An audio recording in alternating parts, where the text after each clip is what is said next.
Hello everyone. Again, this is Dr. Mashari Waringi and we continue our discussion about KDNC 2010 Procedure Manual. In this recording tonight, we are going to speak about attendance requirements for KDNC chapter meetings. Attendance requirements are set forth in the standard KDNC chapter constitution. The chapter leaders are encouraged to emphasize to chapter members and prospective members the value and the significance of regular attendance. Members, methods in which absences at regular chapter meeting may be made up can be found in the standard KDNC chapter constitution. Absence from chapter meetings. There is no provision for granting attendance credit to a member who is absent from chapter meeting for any of the following reasons: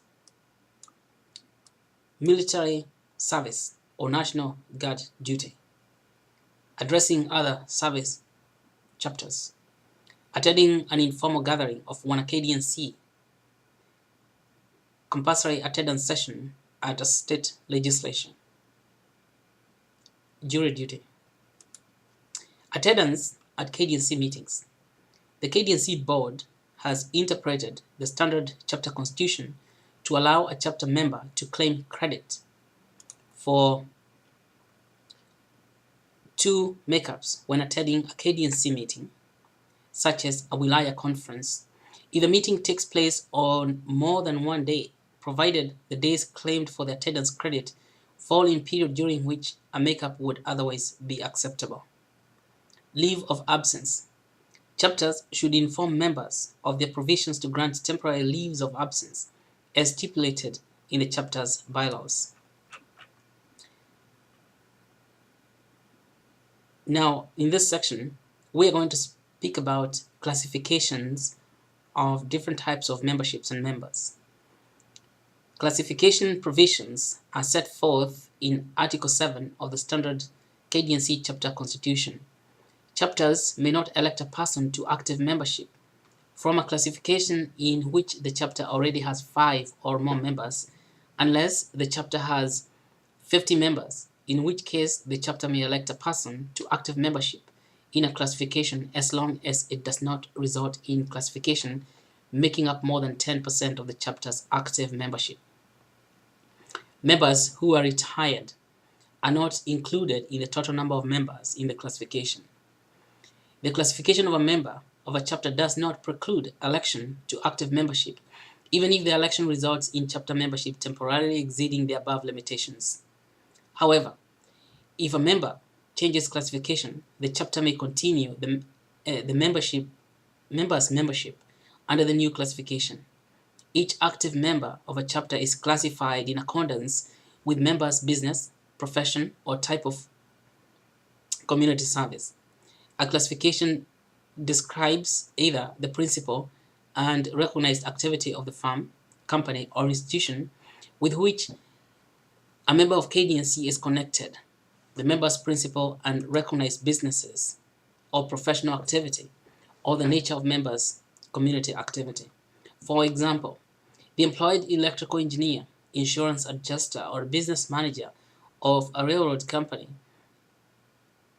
mining company, or manufacturing concern may be considered for membership on the basis of his or her position as a representative of the firm, the company, or the institution. The classification principle allows the chapter to achieve a more diverse professional representation of the chapter's community. Each chapter should adhere to the classification and membership principles of KDNC and correct, as opportunities permit, any irregular classification of or membership that may exist in the chapter. Chapters should consider the classification practice carefully and broaden the interpretation of classifications where necessary to meet modern business, professional, and community environment.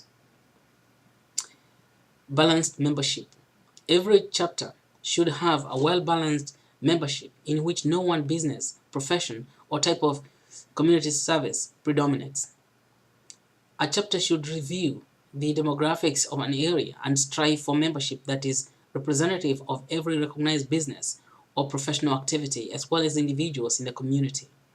Insofar as it is possible to obtain such representation in conformity with the principles in Article 5 of the KDNC Constitution and Article 7 of the Standard Chapter Constitution. Chapters should seek to reflect an accurate representation of professional and business community.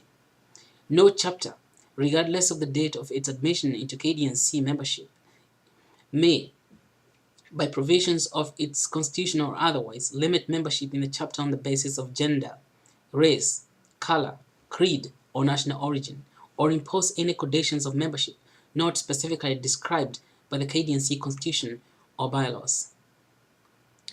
Membership of younger persons. Chapters should remember the importance of seeking out younger persons who are qualified for membership. Chapters should find methods of increasing the appeal of membership to the growing number of young men and women who are occupying positions of responsibility in businesses and professions. Chapters may waive chapter dues and admission fees for members under the age of 35. In addition, chapters may pay wilaya dues for new members in this age group or by action at an assembly or conference. Wilayas may reduce the per capita wilaya dues for new members in this age group. Classification survey. A systematically prepared list of classifications is a logical basis for chapter growth. KDNC does not maintain a general list of classification.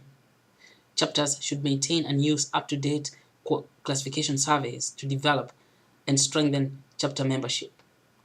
Again, that's an important piece about chapter membership and various classifications of the members. Thank you very much for listening and taking action.